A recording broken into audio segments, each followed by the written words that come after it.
Hello, good morning, good afternoon, good evening, wherever you're watching us from. Welcome to today's episode of SEDAT HR Digest. And we are happy to have you here today. A very Merry Christmas in advance to all our cherished viewers and participants. We are very grateful. Thank you for being with us throughout the year. It's been an amazing journey with you, and we want to really say thank you. SEDAT HR Digest is brought to us by SEDAT Consult, your number one trusted HR firm. If you want or need any support in how to manage your human resources, or how to even structure your organization, how to go about your recruitment, your talent acquisition, everything HR, everything leadership, everything management, you can reach out to the SEDAT team, and we will be here to help you to settle in whatever you want to do. You can reach SEDAT HR Consult on 0244 629245, 0244 629245. Again, we want to quickly remind you of our upcoming HR conference that will be taking place in Takoradi. Are you ready for us? We are coming your way with SEDAT HR conference. We've had 2 conferences in Kumasi, and all those conferences have been very successful. And so this time around, we are coming your way in Takoradi. If you live in and around Takoradi, please join us for this insightful session. We are bringing your way experts to help us discuss the theme for the conference. And our theme is from policy to practice, integrating employee well-being into HR management for a motivated and highly productive workforce. Integrating employee from policy to practice, integrating employee well-being into HR management for a motivated and highly productive workforce. And this will be happening at the Takoradi Serene Atlantic Hotel. You can call 0244 629245 or 0591405555 for your registration, and it is going for a cool 1,200. So please get in touch with us and we would register you. We are open to sponsorship and partnership, and so if you want your organization to come on board, feel free, reach out to us on same contact numbers, and we would be ready to have that discussion with you. It is SEDAT HR Digest, and we today are bringing your way the year in focus. I mean, from January to date, we've been coming your way Sunday after Sunday with various topics, various discussions and all that. And so today we are going to take a stock of the year. And that's what I want you to do for me. If you are right here with us, feel free to drop your name and also your location in the comment section, and we will be very glad to mention and acknowledge your presence with us. Again, it is going to be very interactive today. This is the year in focus. We are looking at all the topics we've treated. We may not be able to mention all, but then we will be looking at a few of them and then bring you some few summary discussions that took place in those episodes. But I want you to join in this conversation. So as the discussion is going on, drop in your contribution, drop in your comments, and let's make it lively and interactive. Again, we are already planning for 2025. And so we don't want to do it alone, won't do it with you. So right there in the comment section, I want you to drop the one topic or if you can give me more, that is fine. A topic that you would love for us to discuss in 2022. It could be HR related topic. It could be leadership related topic. Anything that is relevant in building a solid team and building a strong organization. You can drop it in there. Our team is behind the scene. We will be picking the topics and we'll make sure that we integrate it into our program for 2025. And if you are out there and you are interested in coming on the show as a guest, please call 0244 0244. Let me get my contact right. 0244 629245. 0244 629245. Call us and we'll have a discussion with you. And so, like I said, today is a very interesting day. It is year in review, and I have my colleagues here, co-hosts, who would be joining me in the studio to have this conversation. Okay, so before I bring them on board, let me go to the comment box. I see Patience. Patience is watching us from East Airport. Patience Omabo, thank you so much for joining us.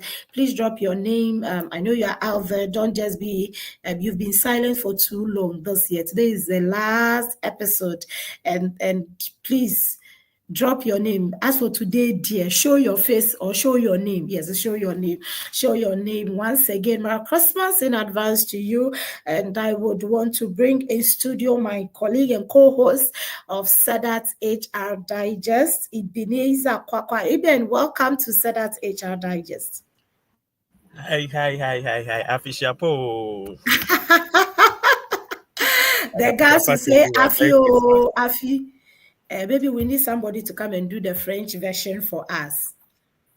So I won't lie. All right. So in the course of the discussion, we will be having Etonam joining us. She's having some few challenges with her network. I'm sure Georges would help her. So Georges, please reach out to Etonam. She's having some few challenges, so you can help her to join us. And then we would also have Kojo Amponsa also joining us in the studio. Oh wow! Today they by me and you. So Kojo too will be joining us soon. Unfortunately, Georges is also having experiencing some few network, but he would be joining us soon. Will be joining us soon. So even how are you? Let's take stock of the year while we wait for our team to join us. How has the year been for you, especially on SEDAT HR Digest? Hi, good morning, afternoon, and evening, depending on wherever you're watching us from. Thank you to that team, which I happen to be part of it. But it has been wonderful. 2024 has been a year of learning. If you commit yourself to learning, definitely will be a year of learning for you, because SEDAT Absolutely. has given us a lot to learn and to build our competencies. So it's been a wonderful year, and we are looking forward to end the year very well. Even though we have some few days left, we are looking to end it well. But so far so good. It has been good to us. A lot to learn and lots to practice at the workplace. So it's been wonderful. How about yours? Well, it's been good. Like you mentioned, I mean, SEDAT has given us the platform to learn, and I always keep I'm making this comment anytime I'm live. I say that that is a platform where we learn, unlearn, and relearn.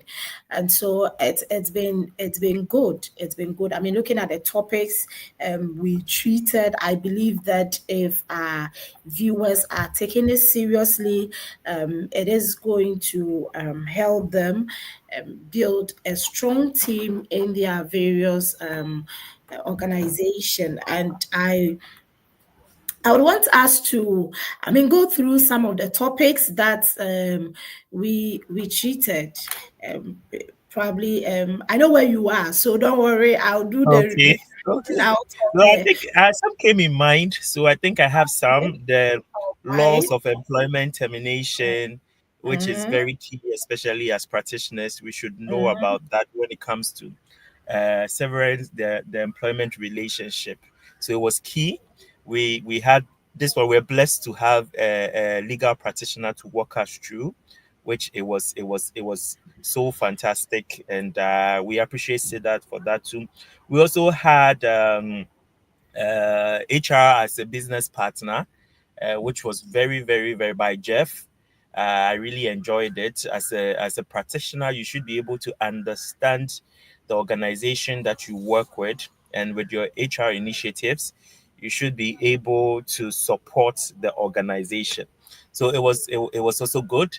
And the last that I also remember had to do with workplace health and safety. It was very key because most of the times we think health and safety is only directed towards the FMCGs, the highly, but in an organization, as practitioners, we have to ensure that the workplace is safe for everybody to work in to thrive. So that was very, very, very important. Most of us, we do forget about that, but it is a key to building a healthy workplace so that everybody can thrive. And lastly, because I'm into insurance, we had a discussion regarding workmen compensation, and Yeah.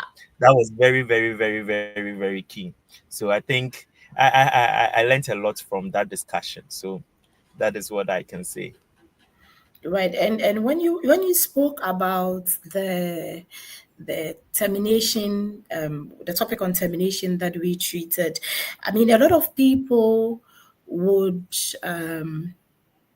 carries out termination processes anyhow without paying attention. They looked at all the other aspects, but if everything is right and procedurally you are wrong, it doesn't matter what you do, the law will come at you. So it is very, very important to make sure that administratively you are doing it well, procedurally you are right, you are following the right processes and everything involved. And I believe once you do that, you would definitely you will save your company from visiting the beautiful labor commission office where you don't want to be. Okay, so adding on to what Eben has mentioned, we looked at also at HR budgeting. I mean, as an HR professional or practitioner, you can't just list your initiatives and projects just like that without adding the figures and the numbers. You definitely will need some money to run the program. So it is very good to have a proper budget in place. We looked at HR budget. We also looked at how to evaluate training, and most importantly determine the ROI on training. What happened before training, pre-training, what is happening now post training, what is the impact of the training that has been attended on the bottom line. We looked at it. We also looked at implementing DEI initiatives. We looked at developing a competency matrix. We looked at HR analytics for strategic decisions. We looked at developing HR strategy. HR automation, even mentioned workman compensation. We looked at HR records management. We looked at drafting employment contracts and HR policies, integrating AI and HR information systems into HR processes, employee deductions. What does the law say about this? Then we looked at emotional intelligence. Emotional intelligence. I mean, these are interesting and relevant topics that, among others, were discussed on Digest. And so, if you participated in any of these topics, drop your learnings in the comment section. It is a year in focus. Drop your learning in the comment section and we will pick it up and share with all of us. Now, let me go to my colleague. It's amazing. Both of us are hosting and are on this other side at the same time. You see how it feels when you put people there, you're asking questions. Even How so, easy. let's look at we've discussed and looked at how the year had gone, and we've mentioned some of the topics.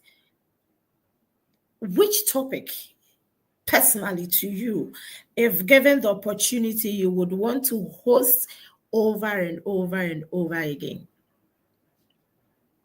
Okay, for me, the topic I would want to host over again would have to do with HR as a business partner. It's something that, as HR, we must understand the organization or the business that we are into it so that we can support with our initiative, because we realize that most of us HR, we are not in sync. The business is into this, but HR initiatives and other activities that they are doing are not in sync with it. So when they tell us how do we determine ROI on all our initiatives, we find it very difficult to prove. Even though we are doing our very best, it does not sync. And you know that these are what CEOs are looking out for, those in the boardroom. What are you bringing on the table? So I think HR as a business partner, even though some organizations are having that model, HR business partnering, but I think as basic, every HR needs to understand that the business that you are going, you should understand the business in order to give out your business to the business. You understand what I mean? So I think that is a very, very important thing that we should. So that whatever initiative that you do at any point in time, if the marketing people are saying that this is what they contributed, the sales people are saying this is what they contributed, HR should boldly say that this is what we've also done to contribute to the growth that we are looking out for. So that is one thing we should hammer on. Yes, and I think you don't necessarily need to have your job title changed to HR business partner before you know that you are a partner to the business. It is more of what we do than the title that is given to the role. And like Eben said, a lot of us are out of sync. And that is why we do all the things we do, and yet we are not seen to be contributing anything to the business. It is very important to align your HR initiatives, your HR programs to what the organization wants to do. What is the focus of my company now? What priorities are we looking at? Which direction are we going? And how do I align my HR processes, my HR programs, my HR initiatives? I mean, there are a lot of things we do as HR people. We do a lot of things, but out of all these things that we do, out of all the various activities and programs, which of them would speak to the priorities, which of them speak to the initiatives? And that is where you want to focus your energy on. If not, you would be working, and at the end of the year, they will say that HR didn't do anything.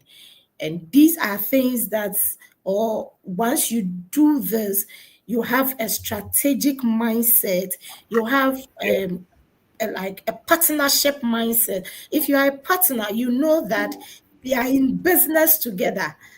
I mean, no partner would want to sit idle and not work to get whatever he or she is partnering grow.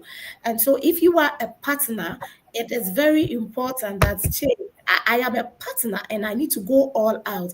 And by going all out, I need to make sure that my part of the negotiation, my part of the business, my part is really aligned to what overall we want to achieve. So, HR as a business partner, it is not in title or carrying the title. Don't be a postkaya. Don't just carry the title. Make sure that you work to reflect the meaning of the title you carry. And thank you, Eben, for this. I think it is one thing that we will do over and over and over and over again. Have a partnership mindset, have a strategic mindset. And like Eben said, Eben gave a rhyme on the business.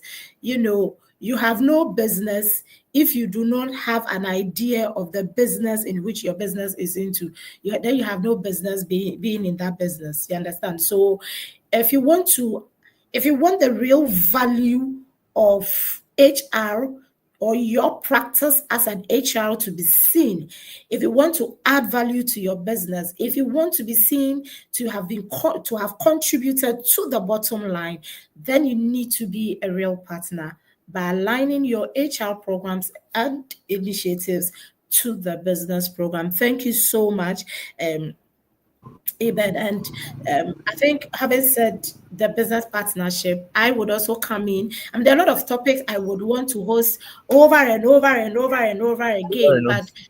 but two topics I would want to touch, or you've touched on the HR as a business partnership part, which also looks at the strategic aspect of our role. But I would love to host managing generational diversity, and then diversity and inclusion at the DEI at the workplace. These two topics are very, very important. I Yeah, mean, the very kind of true. Very generation true. we are having, we will keep having them.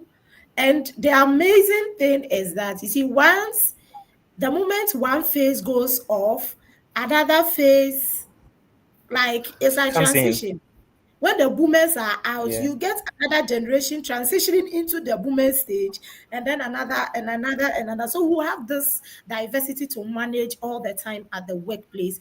But for me, if we are able to harness the strengths of all these generations, the generational mix that we have, the boomers, the generation X, the generation Y, the generation Zs, after the Gen Alphas, after almost they say after normal, but so they are not really into the picture now. But if we are able to harness the various strengths that comes with these various generations, trust me, we would build a very harmonious environment, and it ties in very well into it speaks to an aspect of diversity and inclusion when everybody is being like brought on board to help run what happens at the organization, and then where we are not being gender biased, we are not being we are not creating any form of biases in the terms of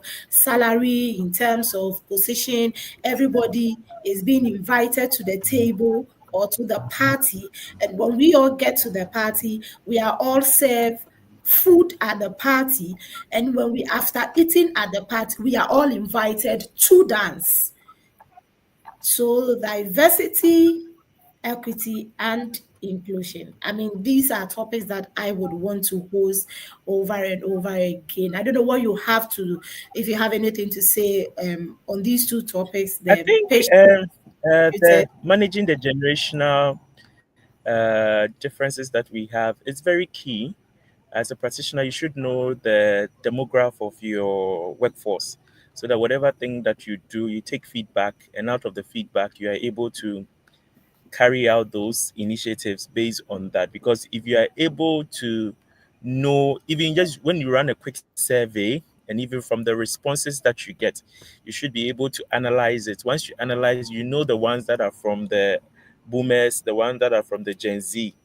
It will give you an informed data or to help you in your decision making. And also with the DNI, I think DNI is something that most Ghanaian companies are yet to imbibe in. They've heard about it. It's something that we keep hearing.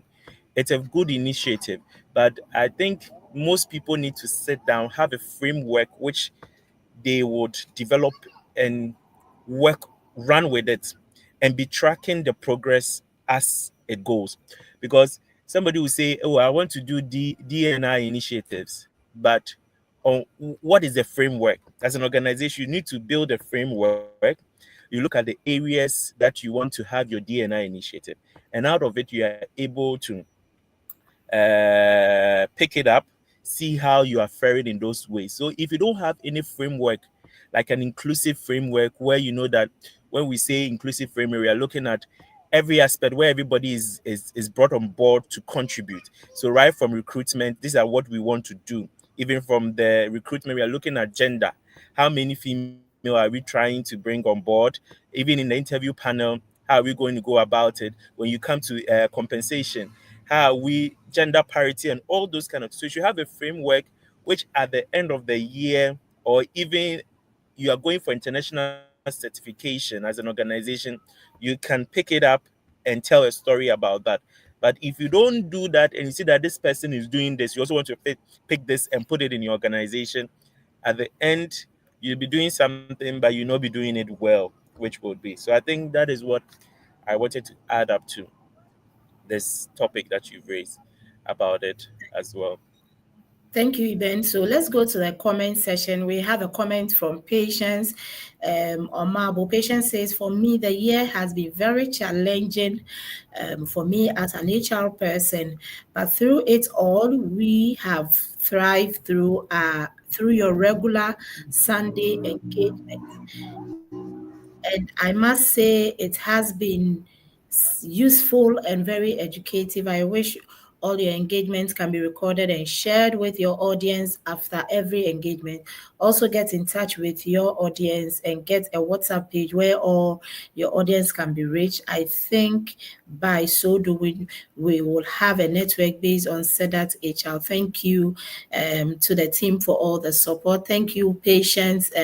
I guess our team behind has responded. We actually have a WhatsApp platform where we have about recently when I checked, it was 800. about We are 800 800. 800 Yes. yes, And still counting. 870 something um, um, And still counting. members and still counting on the platform. It's a great community, and so the link has been shared in the comment section. If you are not on our platform, please click on the link to join. Amazing stuff ongoing on the platform. And again, we do record our sessions and we share them Sunday after Sunday. So if you missed any of the sessions, you can still go and then listen or play to get to just have an idea or get whatever was discussed during the session. So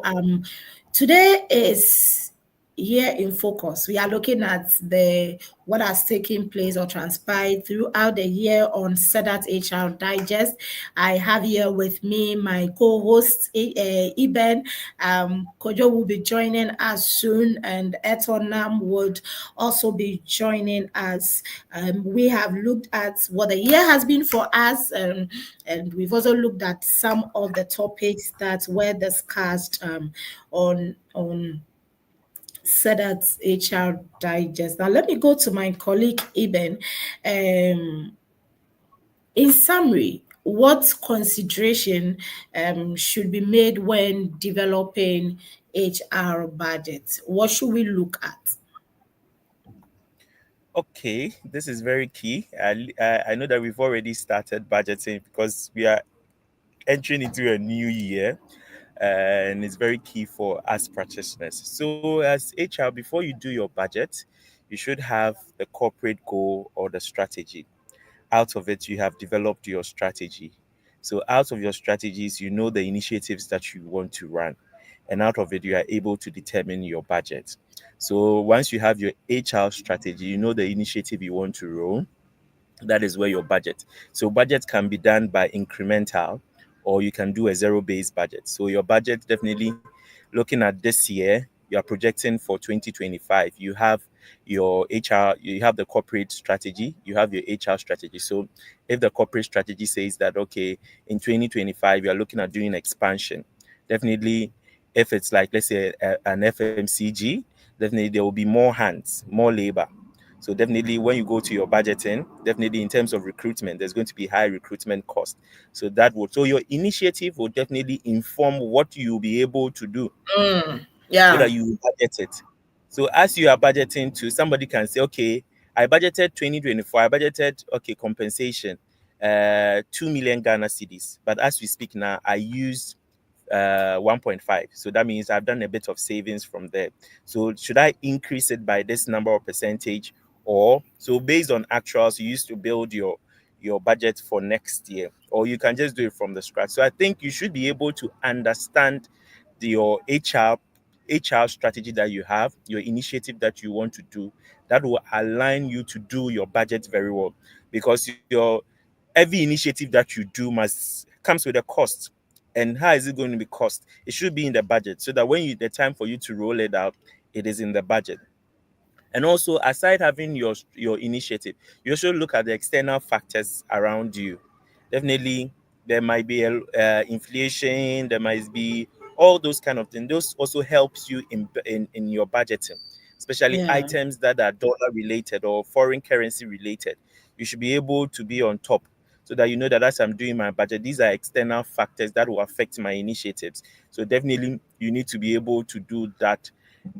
So I think these are things that you should be internally. You've done your strategy, you have your initiative. Definitely, you should be able, and you should be able to defend it, because definitely, as you are going, once you've done your beautiful budget, then you need to meet with the board to get it approved. So as you are going to get it approved, you should be able to sing the language that they want. So you want me to Yeah. give you 5 million Ghana cedis. How am I going to get this in return? So you should be able to. But when you have all these things in place, it's easier for you to defend. Because Yeah. when you go, for example, you want to do recruitment, the business expansion. As you go, the reason why recruitments that increase is associated with the budget, the plan of the organization to increase or expand to various sectors. So definitely we will need more.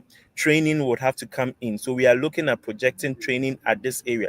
So you speak strategically. And as you speak strategically, they know that this HR knows what he or she is doing, and it will be able to be accepted for you to do. So I think that first understand the corporate strategy. HR come with your strategy, your initiatives that you want to do. Then you have the budget which is associated with the initiative, and be able to determine how they will get return on this investment of initiative they want to. So I think that's what I can add on that. Right. I think, I mean, I said in summary. So, in summary, you have given us everything, and that is wonderful.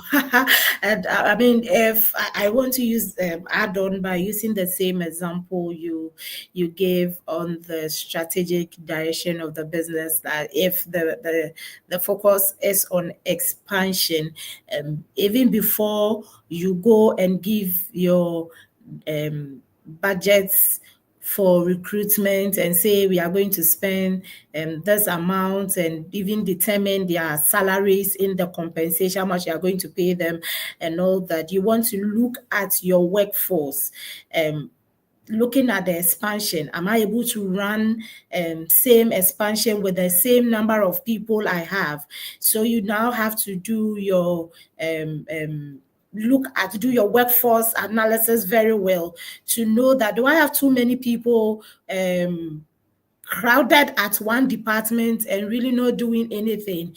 Do I have skills that can be transferred to other department to have build, to help build that department or to help with the expansion. So you want to do your people analytics, or you want to do your workforce analytics to know how many people do you really know and need to run the current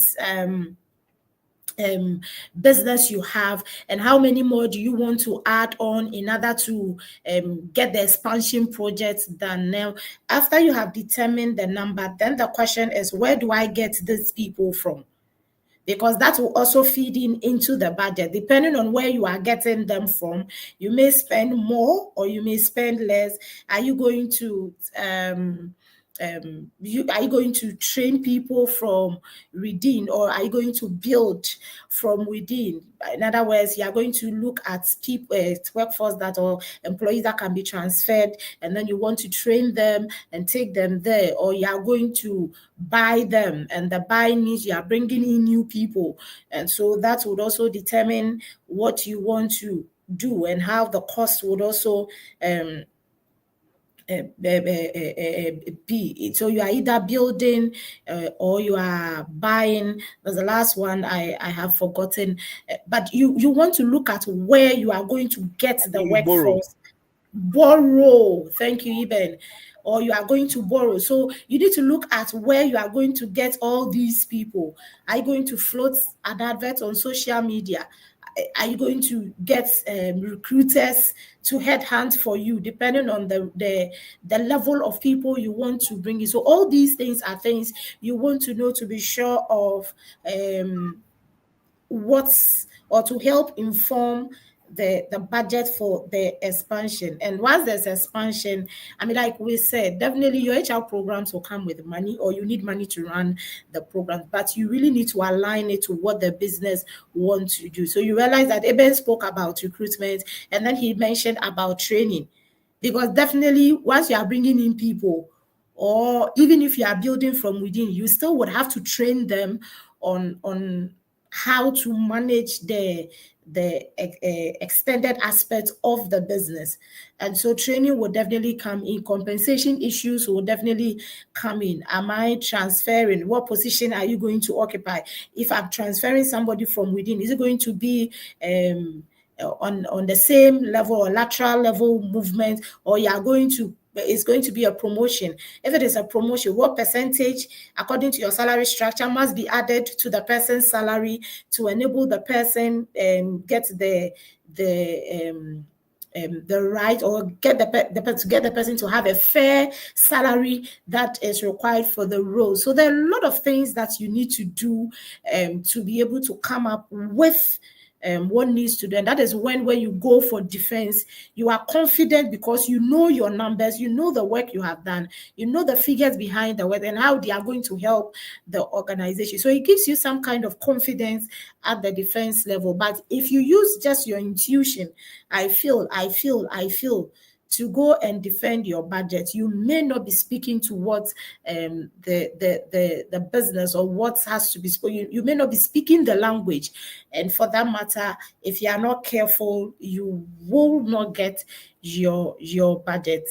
And so it's very good to go defend in confidence with figures, facts, analytics, what you have done previously. Go show work, show them the pink sheets that last year when we did A, B, C, D, this is the benefit it gave to the business. And so this year, XYZ is going to give us this. When they see figures and you speak the language, I'm sure that on the face of the pink sheet, your pink sheet will not be thrown somewhere or will not be disqualified. So these are things that you want to look at. Hey, right now we are running behind time. Okay, so this is SEDAT HR Digest. We are looking at the year in review and discussing some of the things that would be taking place as we move into the new year. When we will be going for a quick break, and when we are back, we would look at, I believe a lot of people are looking at their performance reviews. Some are looking at trainings and all that.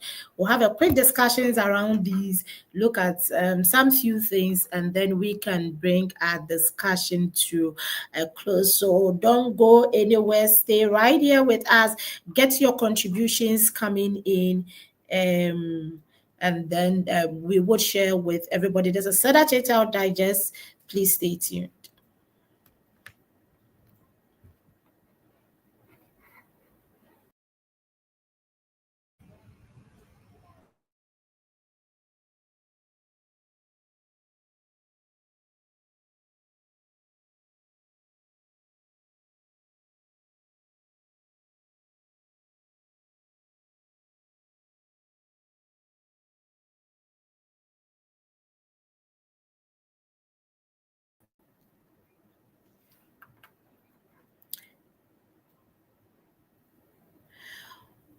All right, so let's quickly, I guess, our technical person is having some few issues with his laptops, but quickly let's look at some few things. We have just about 12 minutes to end the session for today.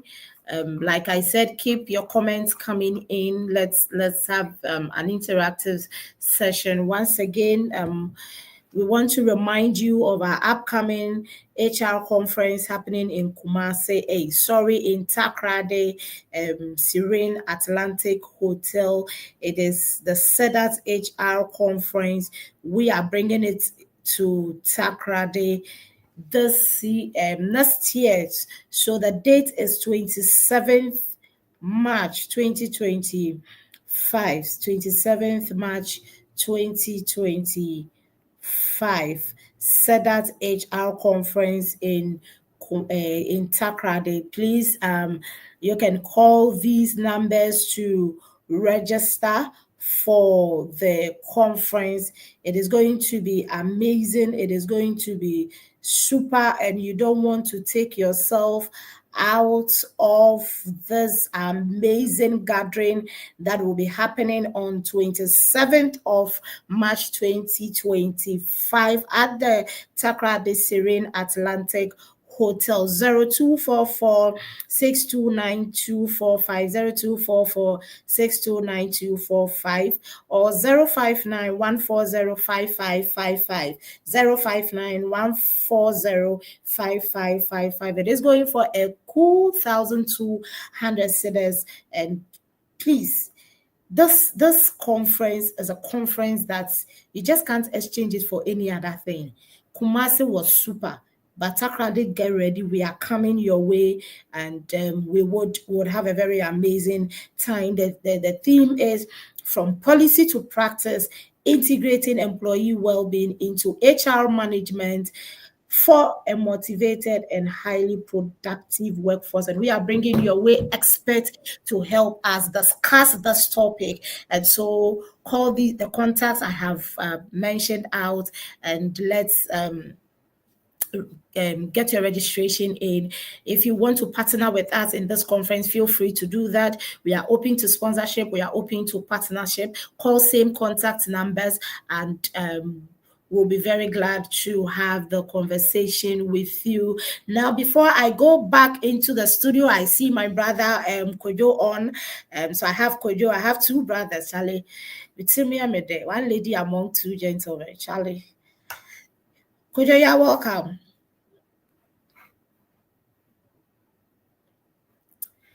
All right, I guess it's network. I'm sure when he comes back, he would respond to me. But in the comment section, I have Zachary. Zachary say hello, patients. Hi, Zachary. I thought the conference has come to stay in Kumasi forever. No, we are not moving from Kumasi. We are just adding Takrade to it. We are just adding Takrade to it. So I'm sure that this is Takrade edition. So you have the Kumasi. Hey, Kumasi for my while, do. At least just once, but you guys should let us move it just once, but Okay, so Kojo was on, but his network didn't favor him. But I'm going back into the studio. We are having a year in focus review for today's episode, and so drop your learnings that you have experience throughout the year with us. Whatever you learned, drop it in the comment section. Again, we are saying that if there is any topic you want us to treat in 2025, we are we are planning for 2025, and so feel free to share the topic with us and we would add it to it. Eben, are you here with me?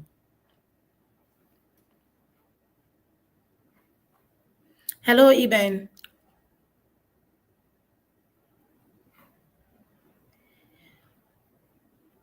Kojo, you are welcome.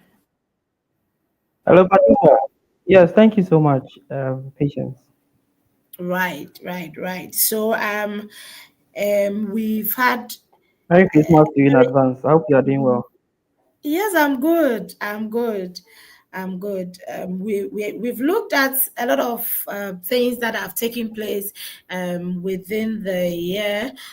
Okay, so it looks like Kojo comes, Iben goes. Okay, that's fine. That's fine.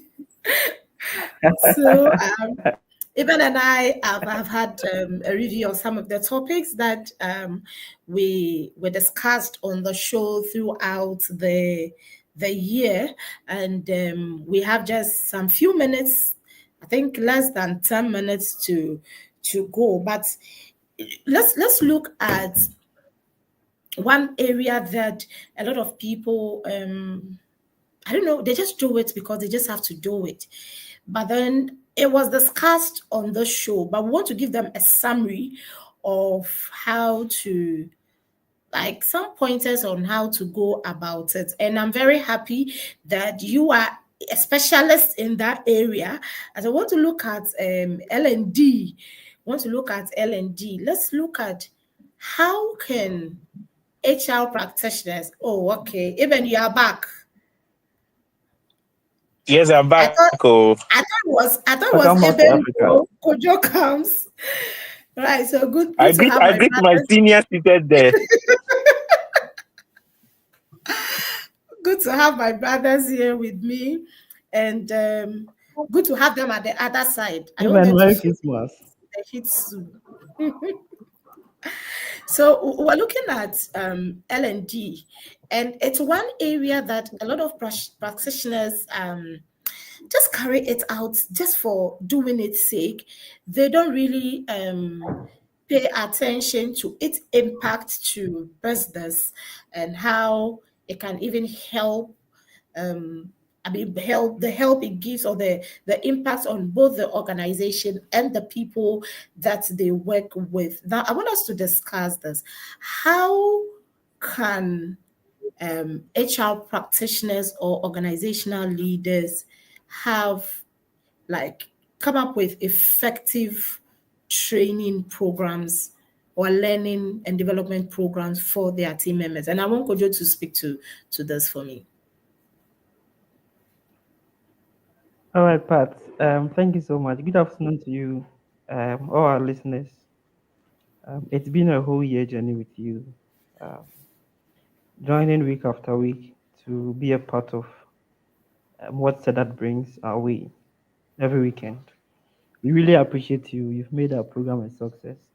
But talking about L&D, this is one area that is so important within the HR space because after bringing the people on board, we're not just looking at now the people have come.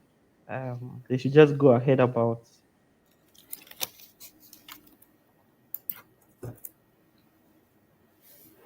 so much in the area of learning and development so that they can be abreast with um, um, changing needs, the future of work, and what they need to do. And so, because of that, for some maybe bigger organizations or medium to larger organizations, many of them are getting L&D specialists because of the need in that space. Now, to begin with, it's always important that you um, have your skill gap analysis, your skill and competency gap analysis, which must be done for every single role within the business. So if you have a company where you are looking at about um, 50 roles, maybe 20 to 50 roles, or even more, there is a need to do a skill gap analysis. First of all, to come up with all the desired skills, at various levels for every single role. And then you go ahead to do the gap analysis in terms of what kind of skills the people really have vis-a-vis the desired skills that the business is looking at. And so when you get to know the gap, then you want to close the gap through L&D activities. Now, talking about L&D activities, there are so many activities that you want to put in place to close these gaps. You are looking at training programs, you are looking at mentoring programs, you are looking at coaching programs, a number of them to actually close these gaps. Now, after you have completed your skill and competency gap analysis, it is important that you come up with your training calendar or your L&D calendar for the year, and you must get, of course, management buy-in or approval for you to begin the implementation of the program. I would advise that usually for many organizations, they use um, data from the end of year performance appraisal to come up with their training needs for the year. Even in the course of the year, there are so many programs that may become a need. So my approach is that moving into, for example, 2025, within the first quarter of the year, you want to begin with all the compliance based programs because those are quite generic. Everybody needs compliance. So you want to run all your compliance training programs beginning of the year. It gives you the room to have enough time to want to bring on board all the relevant training programs you want to run. Again, you could also use the quarterly approach of running your programs. So every quarter you come up with a calendar for your business based on all the needs that you have put together, and you should be able to run your programs. Mind you, the essence of running these programs is not just for running them sake. You want to close a competency gap, you want to close a skill gap. And so it comes along with it the evaluation so that you want to measure the before training and post training the the level of competency the employee would have gained after the training program because it must translate on the job. You should see that there has been a learning transfer at the end of the program or after some time after the employee has taken the program. So it's not just running training programs because I remember sometimes you would have employees say that throughout the whole year I've not gone for any program or I've not gone for any program. But it's not just about I want to go for a training program. There has to be a need. I know everybody wants to grow, in their career, but there has to be a need. If you don't have a need, for example, for an Excel training program, you don't just get nominated to attend a particular training program. There has to be a need. Over the years, we'd also realize that people go for training program for relaxation purposes rather than learning. Um, I remember instances where you have to move outside of your workspace to maybe a very far place for a training program. I have attended programs outside of Accra. Maybe you go to Elmina Coconut beach resorts for maybe a 3-day program or a 4-day training program. As part of the training program, you are so concerned about the fun, the enjoyment and all of that. And Environment. many people want to go for training programs because of that, rather than the learning and the intention of the business to close a gap. They come back from the training program, and for many people, there are not a lot of key takeaways and even things that they can implement on the job. So our viewers must remember that the purpose of learning is to close a gap. And so one of the ways that you want to do this is that me, for example, and in places I've worked, as part of L&D activities and as part of evaluation. When you come back from a training program, you have to write a report and indicate all the key takeaways and the action plans you are going to take post the training.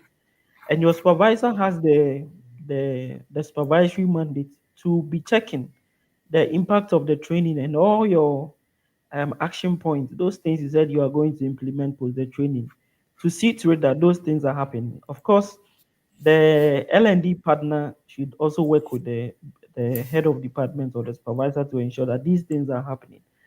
And I mean, when you are able to go through these steps, you should be able to be running an effective L&D at least at the base level.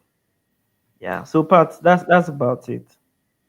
Right. So, you mentioned, um, I mean, you mentioned in passing the evaluation aspect of the L&D initiatives that or interventions that are taken. And I was actually going to ask a question on that. That at the basic level, how can people um, measure or evaluate the various learning and development programs that they give out to, or they make available to team members? All right. So, we have various ways of learning. Usually, it is more effective when people have the opportunity to practice what they have learned. Then you can easily even see that a learning transfer has been done or has been attained. So, for example, before an employee will go for a training program, you want to know like I said earlier, you want to know the the skill before the training program or the gap before the training program, then post training program. So, for example, an employee has been identified to attend a program in Excel, maybe at the intermediary level. Okay, post the training program. Like I said, you have to write your report, indicate all of the action points, key takeaways, post the training program. Now, when you come back on the job, let's suppose that you in writing your report or in coming up with your report, data analytics, for those of us in HR, even for people analytics, it takes you a long time to be able to convert your data into an information that can be used for business decision. Now, post the training program, what we want to see is that you're able to work faster and with quality. We are able to see the things that you have learned on the job. That observation can be made, and so it becomes a way of um, measuring the impact of the training and post the training program. So this is one of them. So I'm talking about the reports. I'm talking about observation before and post training program. You are also looking at even the quality of whatever the person is doing now. Of course, that comes under observation. I mean, post the training program. So there are ways that you can measure, but it becomes easier when the people are able to um, put to work the things that they have learned, and then they are able to do it, I mean, on daily basis or frequently. That becomes easy for you to assess what has been learned during the training program. So if somebody went for a leadership training program because you identified that there is a gap in that space, you want to see a change. Of course, it doesn't take, for many of the soft skill training programs, it doesn't take just maybe one training program to get to see all the results you want, but you want to see something. So through observation, through some of these action points that would have been noted after the training program, you can actually trace these things and get to see the impact of training post training program, and you can measure the return on investment after you have made these observations. I mean, there are so many calculations that goes into measuring the return on Yeah. investment. So, like I said, you are looking at before the training program, the person's quality of work, the delays, and all of that. Now, post training program, you could see that the quality of work has increased. Now, you can measure the return on investment post the training program. There are metrics for doing that. So, basically, that's about it.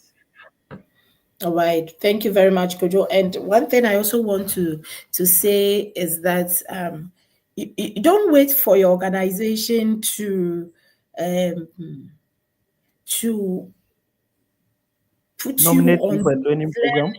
before you do one for yourself. You don't Absolutely. have to wait for the organization, because what if it never comes? So Absolutely. your personal development, your career development and everything, Mm. it must be your priority, your Mm. sole responsibility.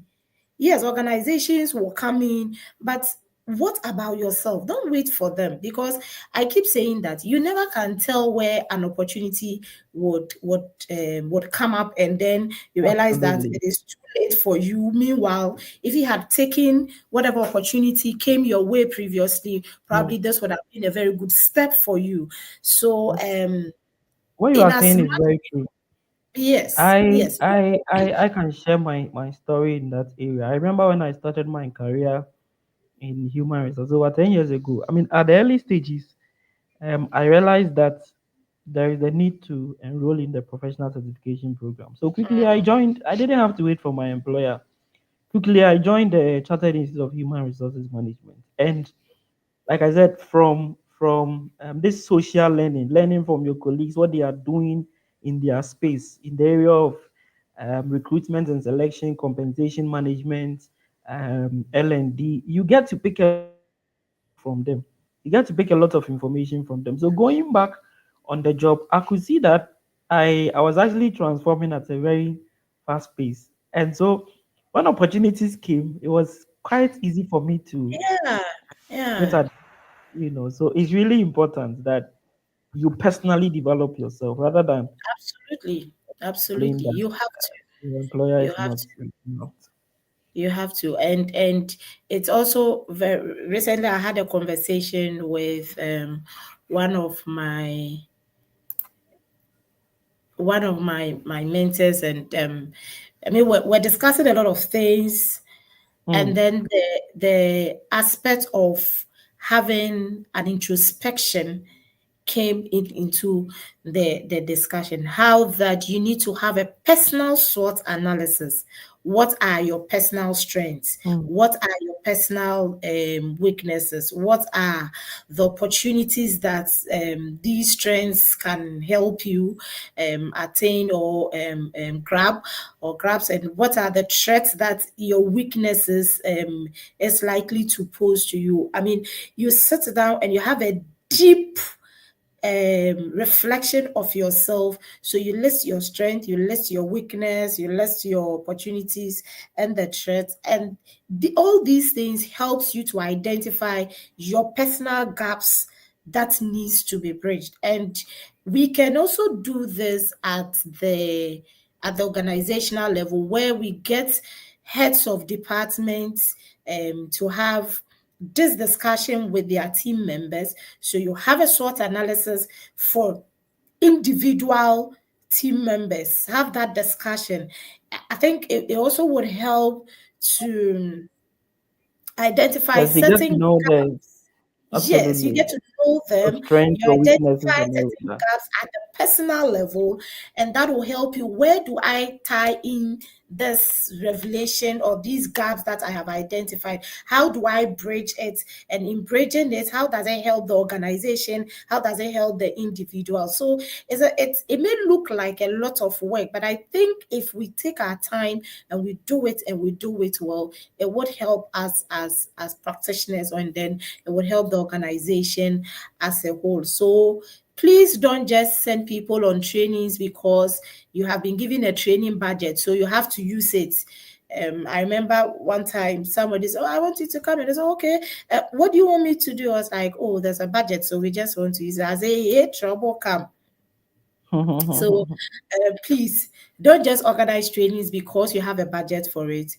There must be, like Kojo said, them it must solve a Particular need. problem, or it must solve a gap, it must bridge a gap. There should be Mhm. a learning in there. And it Yeah. must be such that when they come back, they are able to practice it. And then another thing too, could you have realized that a lot of us take our staff for trainings and things, and then they have all the good ideas and everything, but when they come, we don't give them the room to implement or to practice what they have learned.